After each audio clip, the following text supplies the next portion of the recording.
सबसे ज्यादा जरूरी है वाणी की संयम। सबसे ज्यादा जरूरी है हमारे वाणी की संयम। 3 इंद्रियां ऐसी बताई गई है जिन्होंने अपनी 3 इंद्रियों पर संयम करा, उन्होंने अपनी पूरी जिंदगी पर संयम कर लिया। पहले नंबर पर है अपनी जिह्वा, दूसरे नंबर पर है अपने नेत्र और तीसरे नंबर पर है अपनी श्रवण शक्ति। पहले नंबर पर है अपने जिह्वा, अपनी वाणी पर संयम करना चालू करो। ना सास बुरी है, ना बहू बुरी है, ना ससुर बुरा है, ना सास बुरी है, ना कोई बुरा। बुरी ये वाणी है जो मुख से निकलती है, अपशब्द करती है, ताना देती है, आड़ा टेढ़ा करती है। केवल एक ये वाणी ऐसी है जो शब्द का तोल मोल कर जवाब नहीं देती। ये वाणी, और ये वाणी जिस दिन हमारे संयम में आ जाएगी, ये वाणी जिस दिन संयम में हो जाएगी, उस दिन भगवान को पाना दूर नहीं होगा। कितना सुंदर लिखा है शिव पुराण में कि दुनिया के लोग भगवान को पाने के लिए दुनिया की लिखी हुई स्तुति को गाना चाहते हैं। प्रत्येक संसार के जितने भी संत हैं, महात्मा हैं, जितने कथाकार हैं, जितने योगी, जितने सन्यासी, जितने तपस्वी, जितने साधक, जितने उपासक, सब आपसे निवेदन करेंगे कि ये वाली स्तुति पढ़ो, ये वाला स्तोत्र पढ़ो, ये वाला पाठ करो, ये वाला पाठ करो। और शिव पुराण क्या कहती है, वेद व्यास जी क्या कहते हैं, तुमरुका जी क्या कहते हैं। तुमरुका जी चंचुला देवी से कहते हैं, चंचुला देवी तुम्हें अगर कोई स्तोत्र नहीं आता, तुम्हें कोई स्तुति नहीं आती, तुम्हें कोई मंत्र नहीं आता, तुम्हें कोई साधना नहीं आती, तुम्हें कोई पूजन नहीं आती, तो तुम अपने दिल से, अपने भाव से, अपने मन से तुम भगवान को जो कहकर पुकारोगे, तुम्हारा भगवान उसी समय पर तुम्हारे सामने प्रकट हो जाए।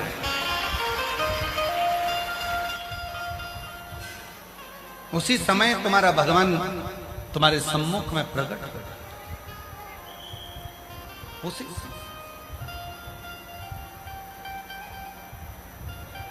हम क्या कर रहे हैं, दुनिया के लोग क्या करते हैं, जो स्तुति दुनिया ने लिखी है वही स्तुति को गाने का प्रयास करते हैं। जो स्तोत्र दुनिया ने लिखा है उसी स्तोत्र को गाने का प्रयास करते हैं।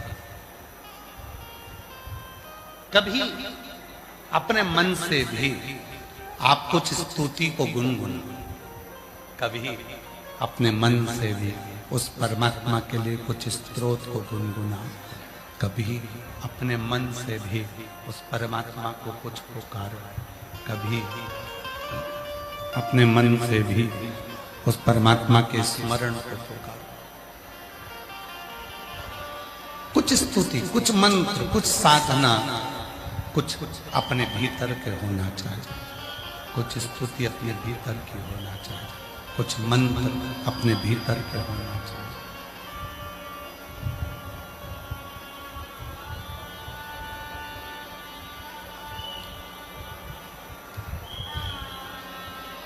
किसी ने कहा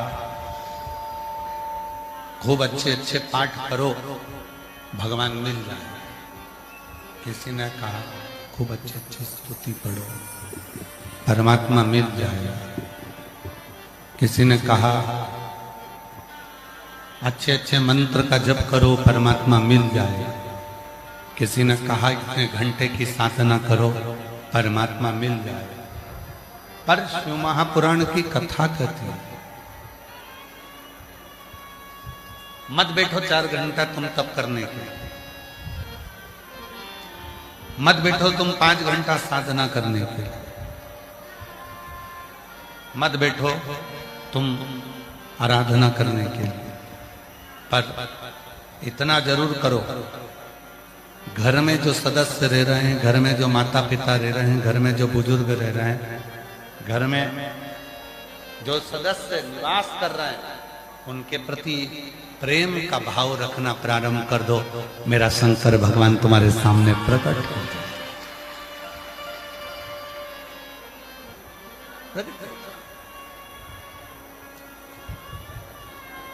कभी विचार करा आप लोगों ने कि आप और हम अपनी जिंदगी को कितनी झूठ की जिंदगी जी रहे हैं?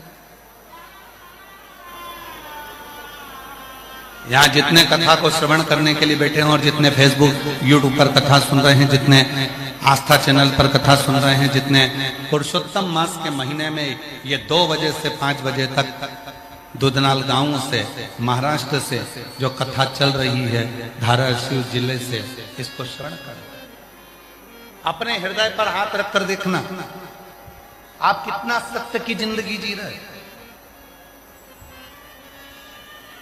आज का व्यक्ति कहने को तैयार हो जाता है घी नकली है,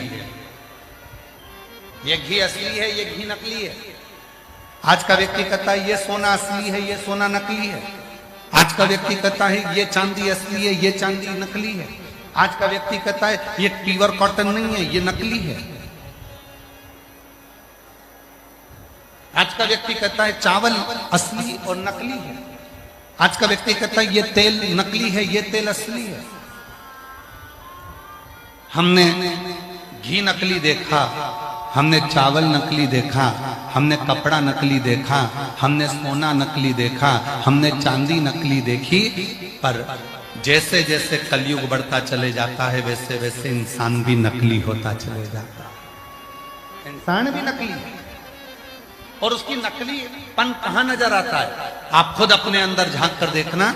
तुम्हारे फेसबुक पर हजारों लोग जुड़े हुए हैं, तुम्हारे इंस्टाग्राम पर हजारों लोग जुड़े हुए हैं, तुम्हारे यूट्यूब पर हजारों लोग जुड़े हुए हैं, तुम्हारे व्हाट्सएप पर हजारों लोग जुड़े हुए हैं, तुम्हारे व्हाट्सएप पर हजारों ग्रुप जुड़े हुए हैं, हजारों लोग तुम्हारे फेसबुक पर हैं, हजारों लोग तुम्हारे ट्विटर पर हैं, हजारों लोग तुम्हारे यूट्यूब पर हैं, हजारों लोग तुम्हारे फेसबुक पर हैं और तुम उनको देखकर खुश होते हो। पर असलियत क्या है?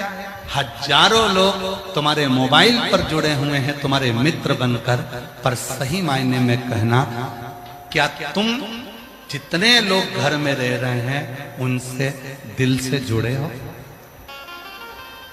अपने मम्मी से, अपने पापा से, अपने भाई से, अपनी बहन से, अपनी भाभी से, अपने भैया से, अपने मासी से, मासा से, मामा से, मामी से, काका से, काकी से, किसी से?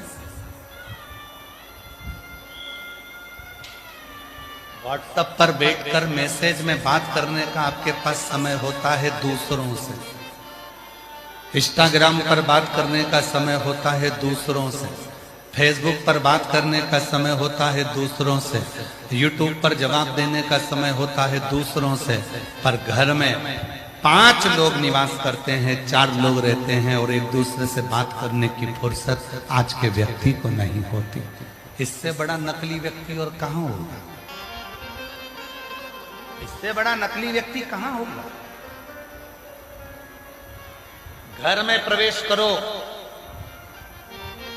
रात्रि का विश्राम करो, पत्नी और पति दोनों मोबाइल को उठाकर थोड़ा कोने में रख दो। बच्चों से बात करो तो थोड़ी देर के लिए मोबाइल उठाकर कोने में रख दो। बच्चे अपने माँ बाप से बात करें तो अपना मोबाइल उठाकर कोने में रख दो। जिस माँ बाप ने तुमको जन्म देने के लिए 9 महीना माने गर्भ में रखा, उसको तुम 9 मिनट नहीं देते। जिस पिता ने कमा कमा कर अपनी पूरी जिंदगी का धन तुमको दे दिया, उसको तुम 2 मिनट नहीं दे पाते। और केवल एक mother's day, father's day, children's day, केवल इन डे पर तुम विश कर दो और फोटो लगा दो और सोचो कि मैं मेरी मम्मी को बहुत प्यार करता हूं। पक्के झूठेले, दूसरों को बेवकूफ बनाते हो। फोटो लगाकर दूसरों को बस आकर्षित करते हो कि मैं मेरी मम्मा को बहुत प्रेम करता हूं। मम्मा से उस दिन प्रेम होगा जिस दिन तेरी मां की आंख में आंसू ना होगा। मम्मा से उस दिन प्रेम होगा जिस दिन तेरी माँ की आंखों में आंसू ना हो।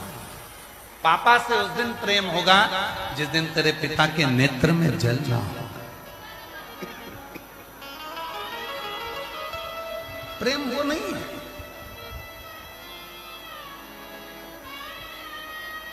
प्रेम उसको नहीं कहा गया कि दिखावा कर दिया गया।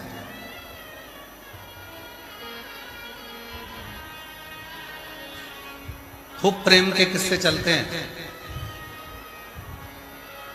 खूब प्रेम के किस्से चलते हैं। 33 कोटि देवताओं की लिस्ट निकालिए, सारे देवताओं की लिस्ट निकाल कर देखना कि सबसे ज्यादा प्यार कौन से देवता ने किया।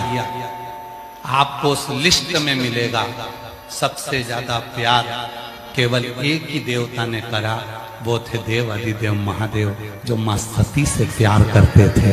मां सती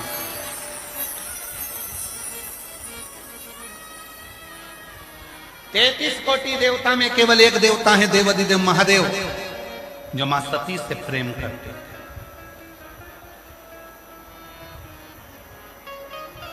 कहा, किसी ने कहा कि सती से प्रेम करते थे तो फिर पार्वती से विवाह क्यों किया? प्रश्न को उठाइएगा। शिव महापुराण के उमा खंड को उठाकर गीता प्रेस गोरखपुर की शिव पुराण लेकर आओ, उस शिव पुराण को घर में पढ़ो और पढ़कर देखना कहीं सीवर वाला बाबा कहीं झूठ तो नहीं बोल दिया। इसलिए पढ़ना जरूरी, अध्ययन करना जरूरी है कि सीवर वाला महाराज कथा बाजता है तो हम पढ़ें कि उसने सही बोला कि झूठ बोला। शिव महापुराण की उमा संहिता कहती है, किसी ने प्रश्न करा कि शिवजी जब सती से प्रेम करते थे, शंकर भगवान जब सती को स्नेह करते थे, तो पार्वती से विवाह क्यों करा? जरा प्रसंग उठाकर देखिए। भगवान शंकर ने पार्वती जी की पूरी परीक्षा ली, पूरी परीक्षा, एक भी परीक्षा नहीं छोड़ी शंकर भगवान ने पार्वती जी की। और आखिरी में जब पार्वती जी अर्पणा हो गई, पत्तों का सेवन करती थी, दुर्बल हो गई, शरीर में मांस नहीं बचा, केवल कंकाल हड्डियां माता पार्वती के शरीर में थी और मांस का एक टुकड़ा भी शरीर के अंदर नहीं था। पार्वती का नाम अर्पणा हो गया। तब शिव जी गए और पार्वती जी को देखकर पूछा, तुम ऐसा क्यों कर रही हो? तब माता पार्वती जी ने कहा, कुंभज ऋषि के आश्रम में कथा सुनने तुम्हारे साथ गई थी।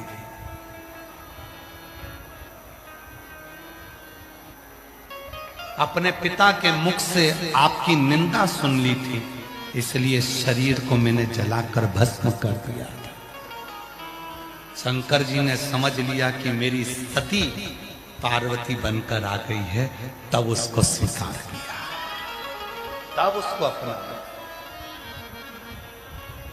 33 कोटि देवताओं की लिस्ट निकाली है। कोई कहता है ये भगवान का इनसे प्रेम था, इनका अधिक प्रेम था, कोई ने कहा इनका अधिक प्रेम था, कोई ने कहा इनका अधिक प्रेम था। 33 कोटि देवताओं की लिस्ट निकाल कर देखिए, केवल एक देवता है देव अधिदेव महादेव, जिन्होंने अपनी सती से इतना प्रेम करा कि सती प्राणों को छोड़कर भी चली गई तो माता सती के शरीर के भस्म को अपने तन पर धारण कर लिया। सती मरकर चली गई, प्राण छूट गए, तो सती के शरीर को अपने कंधे पर धारण कर कर तांडव करना प्रारंभ कर दिया।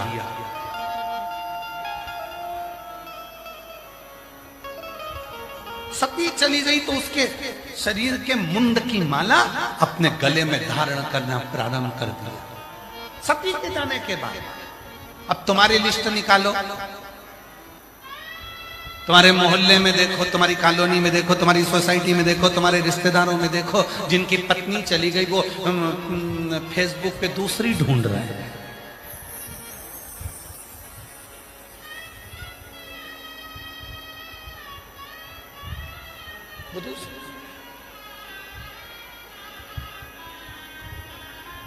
वो विवाह.com में जा रहा है कि हमारे लिए कोई अच्छी और मिल जाए।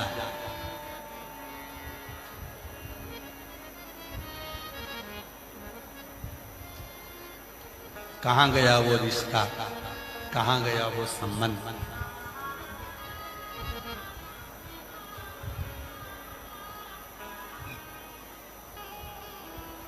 भारत की भूमि पर जितने भी स्त्रियों के व्रत हुए वो सारे व्रत माता पार्वती जी के हुए।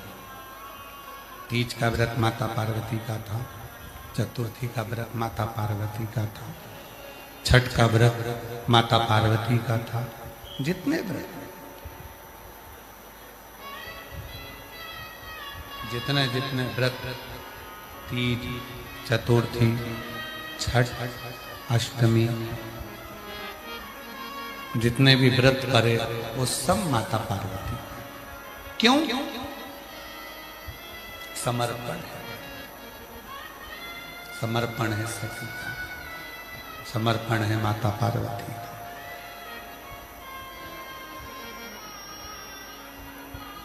और मैंने तेरे ही भरोसे बाबा, तेरे ही भरोसे हवा बिच उड़ती जाऊं बाबा, गोद हथों छठी नाम कटी जाऊंगी। भोले मैं तेरी पतन, शंभो मैं तेरी पतन, हवा बिच उड़ती जावागी बाबा, गोद हथों छठी नाम कटी जावागी। भोले मैं एक विश्वास, वाणी का, प्रेम का, भरोसे का, एक विश्वास। कितना प्रेम है।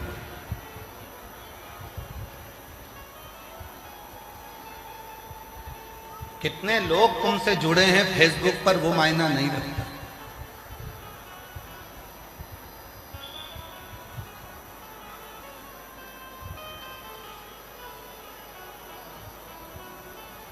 मोबाइल पे कितना भी काम कर लो, कितना भी,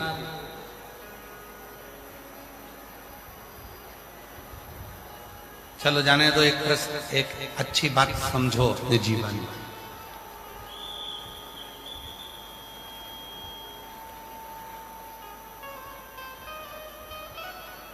आप उमरगा में रहते हो,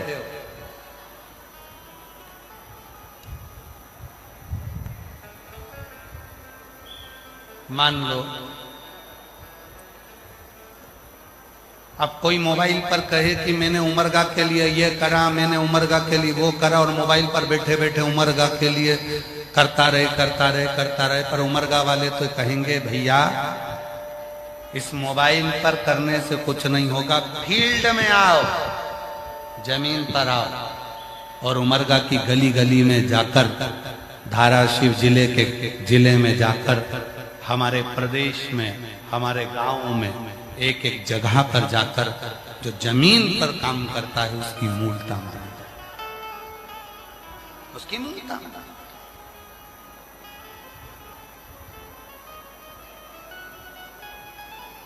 फेसबुक पर कितने तुम्हारे दोस्त हैं वो मायना नहीं रखता। इंस्टाग्राम पर कितने तुमसे जुड़े हैं वो मायना नहीं रखता। मायना क्या रखता है?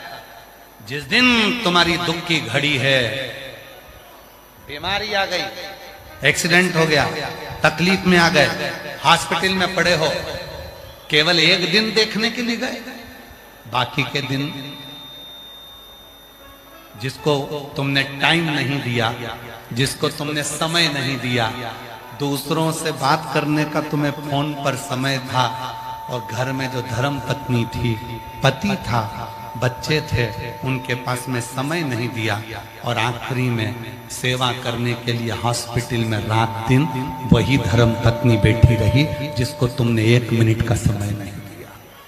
एक मिनट का समय नहीं दिए, उठा रही है, बिठा रही है, भोजन करा रही है, कपड़े धो रही है, स्नान करा रही है, शरीर नहीं काम कर रहा तुम्हारा तो भी वो तुम्हारी सेवा कर रही है।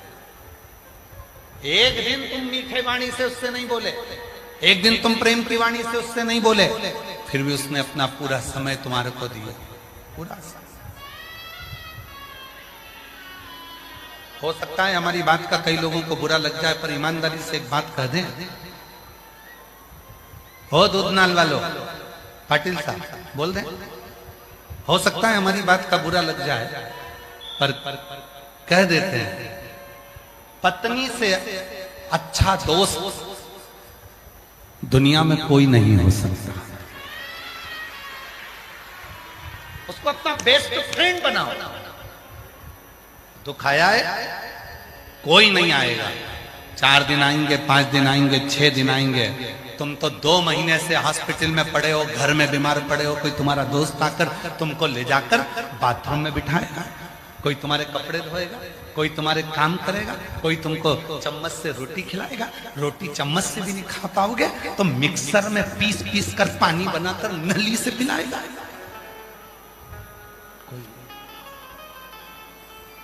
करने वाला केवल एक ही बेस्ट फ्रेंड रहेगा, वो तुम्हारी धर्म पत्नी रहेगी,